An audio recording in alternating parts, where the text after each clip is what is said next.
That's what he asks of you today, too. He does this to fulfill prophecy. As it is written, he rides into Jerusalem to fulfill the words of God and to fulfill the will of God. John gives us a, a brief account of this entry of Jesus, but he does say that it fulfills the prophecy of Zechariah 9:9.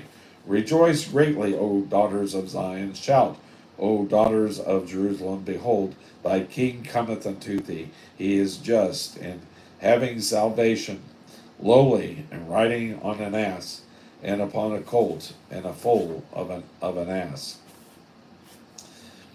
Jesus presents himself publicly to Jerusalem as the Messiah.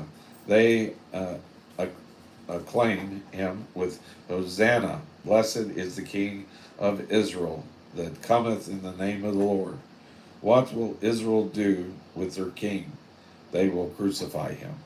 Verse 16, these things understood not his disciples at first, but when Jesus was glorified, then remembered they that these things were written of him, and that they had done these things unto him. John is writing this many years later, and he admits that he didn't understand what Jesus was doing that day.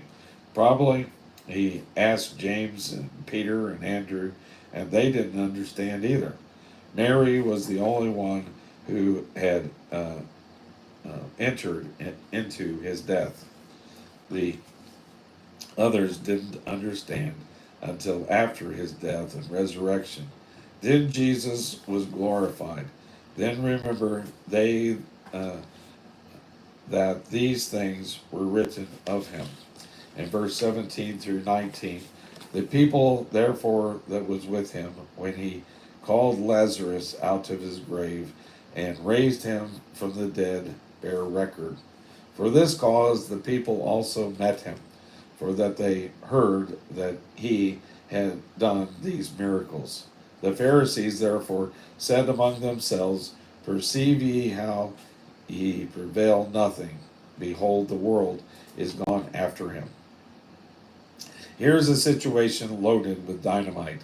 The crowd is enthusiastic because of his miracles. Their interest is centered on Lazarus and not on the person of Christ. The Pharisees are out to kill him.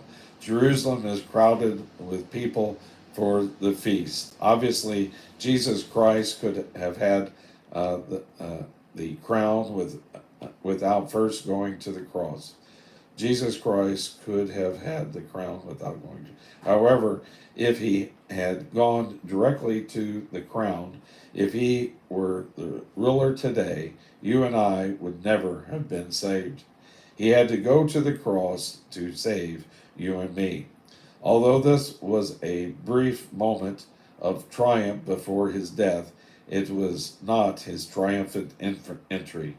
In the future, when he enters as Lord of Lords and King of Kings, that will be his triumphant entry. My favorite painting of the crucifixion shows that is J. Vernon McGee's. Three empty crosses. I've never seen it. The bodies of the crucified have been taken down from the crosses and lie in the tombs. In the background is a little donkey eating on a palm uh,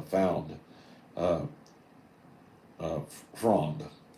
What a message. The discarded palm branch and the cross are the tokens of his so called triumphant entry.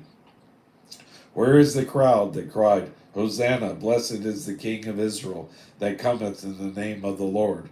They may be the same crowd that on the next day shouted, Crucify him. You know, it's that it says that cometh in the name of the Lord. That was the problem. They wanted a king, they didn't want a Lord.